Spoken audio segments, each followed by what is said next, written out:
నా పేరు శ్రీరామ్ శర్మ. ఇవాల్టి నుంచి జంట నగరాల్లో చెత్తకి డిఫరెంట్ బకెట్స్ పెట్టడం జరిగింది. మున్సిపల్ కార్పొరేషను 4 కలర్లతో తీసుకొచ్చింది జిహెచ్ఎంసి. ఈ 4 రకాల బకెట్లు తీసుకుని రావడానికి కారణము పొల్యూషన్ని అరికట్టడానికి ఏప్రిల్ 1 నుంచి అని చెప్పడం జరిగింది. సాలిడ్ వేస్ట్ మేనేజ్మెంట్ రూల్స్ 2026 అని పేరు పెట్టింది జిహెచ్ఎంసి. ఈ 4 రకాల చెత్త బకెట్లను పెట్టడానికి ముఖ్య కారణం వాతావరణ కాలుష్యాన్ని నిర్మూలించడం. గ్రీన్ బకెట్టు ఆహారం మిగిలిపోయినవి, అంటే తినుబండారాలు మిగిలిపోయినవి, కూరగాయలు మిగిలిపోయినవి, వేరే ఇతర వేస్టేజీ. Blue colour bucket plastic, paper గ్లాసులు, మెటల్ వస్తువులు వేయడానికి.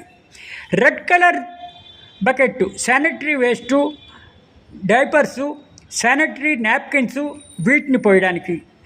బ్లాక్ కలర్ బకెట్టు బల్బులు, మెడిసిన్స్, పెయింట్సు, ఈ వేస్టేజీ చేయడానికి.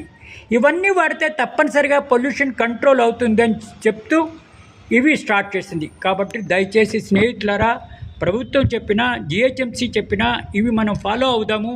కొంతవరకు పొల్యూషన్ని కంట్రోల్ చేయడానికి ప్రయత్నం చేద్దాము. గవర్నమెంట్తోని జిహెచ్ఎంసితోని సహకరిద్దాము. వాళ్ళు కూడా మన గురించే చేస్తున్నారు, మన శ్రేయస్ గురించే చేస్తున్నారు. కాబట్టి మనం కూడా వాళ్ళతో సహకరిద్దాం.